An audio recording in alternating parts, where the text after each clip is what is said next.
আইসক্রিমের স্টল, ফুচকার stall, rice, chicken, ডিমের টেবিল, তো কত কিছু না দাদা আমাদের জন্য আয়োজন করেছে। তো চলো আজকে ব্লগটা শুরু করা যাক। তো হাই এভরিওয়ান, আজকে এসেছি দাদা সার্টিফিকেট দেবে, তো বনগাঁয়ে আমরা এসেছি। তো আজকে আমাকে কেমন লাগছে অবশ্যই সবাই জানিয়ে, এই ড্রেসটা পরে অবশ্যই জানাবে আমাকে কেমন লাগছে ড্রেসটা পরে। তো এখানে সবাই চলে এসছে, অলরেডি অনেকেই চলে এসছে। আর এখানে দাদা দেখতে এসেছিলো কে কে এসছে না আসেনি, অনেকেই তো চলে এসছে। তো দাদা দেখতে এলো কে কে এসছে। আর এখানে এসেই আগে আইসক্রিম খেতে শুরু করে দিয়েছি। যতই ঠান্ডা লাগুক আইসক্রিম কি ছাড়া যায়। আর এখানে এত ফুচকার লাইন করেছে, গিয়ে দেখি এত ফুচকার লাইন করেছে, অনেক লাইন পড়েছিল। তো আমি শুনেছি বনগাঁ স্টাইলে কাঁচা পেঁয়াজদের আর ফুচকা তৈরি করে, তো খেতে খুবই ভালো লাগে। আর এখানে দাদা চলেও এসছে। তো দাদা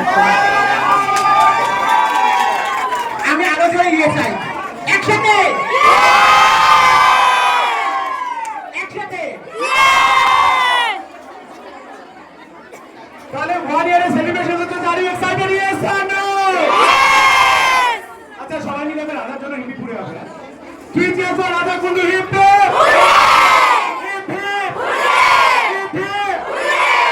চলো আজকে আমরা কেক কাটিং সেরেমনি হবে। আমরা একটা স্পেশাল মানুষের জন্য অপেক্ষা করছি, যার জন্য আমি ভীষণ ভাবে এক্সাইটেড, সিরিয়াসলি বলছি আমি ভীষণ ভাবে এক্সাইটেড।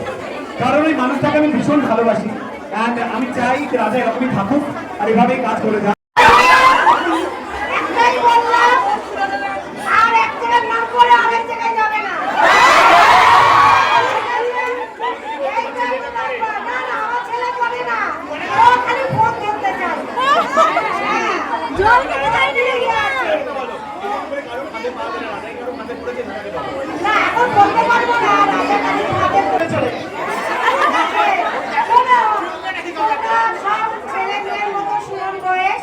আমি কিছু বললাম না, ঠিক আছে? এই লোক অনেক আছে, হ্যাঁ, বেশি বললে বাড়াবাড়ি হয়ে যাবে।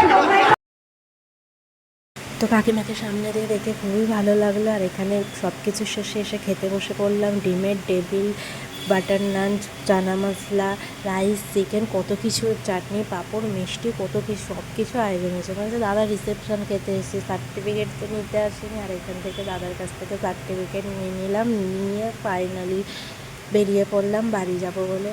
তো এখানে সব কিছু শেষে অনেক আনন্দ করলাম, অনেক মজা করলাম। আবার সবার সাথে কবে দেখা হবে জানি না। তো চলো টাটা বাই বাই, আজকের ব্লগটা এখানেই শেষ করলাম।